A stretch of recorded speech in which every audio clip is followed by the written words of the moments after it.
All right, this is Mark Rogers TV Alabama edition, along with Stephen M. Smith of Touchdown Alabama to break down the Iron Bowl. Let's start with the Bama offense against the Auburn defense, Stephen.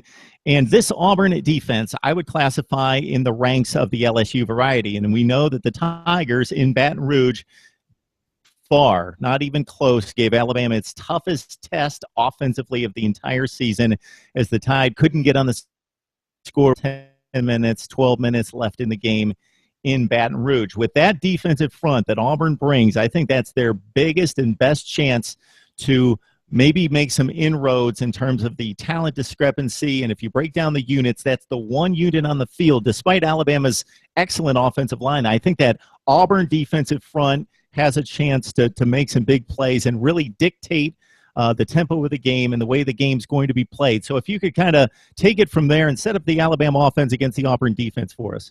This Auburn defense is special. I mean, I even look back to last week's game against Chattanooga for Alabama. And Chattanooga, FCS team, really did some things, some twists, some turns on its defensive run that really threw off Alabama. Chattanooga got 3 to 4 sacks in that game. And this is an FCS defense, 8-2 in its conference. When I look at Auburn, a lot more talent, a lot more heralded.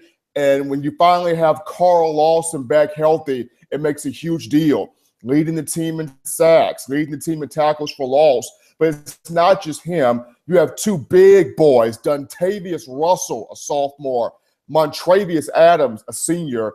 And Adams, here's a guy that's finally a lot more consistent now. Somebody that really gets into the backfield, gets those tackles for loss. Dontavius Russell, the same deal. And then at linebacker, therein lies Trey Matthews, who's playing well. It's the Auburn front that can create those negative plays, that can get those sacks, that can stunt inside, create that pressure, and also stuff the run game. But the fact that you have a linebacker in Trey Matthews that can do some of the same things, and it starts with defensive coordinator Kevin Steele, Mark. Keep in mind, was not a bad defensive coordinator. The man was darn good at his job, recruited very well, was one of the better schemers of defense, if you will. Between Steele and Muschamp had players thinking a little bit more. With Steele, throw caution to the wind. You go out there and you play fast, you play with passion, and you have fun with it. And that's what Auburn has done a whole lot of this year. They fly to the football, they break down, they tackle in space, negative plays, and you're absolutely right. This front for Auburn, the front seven, has a chance to really turn some heads in this football game because of its ability to win the one-on-one matchups, win big plays on the perimeter, and most importantly, breaking down in space and making the tackle.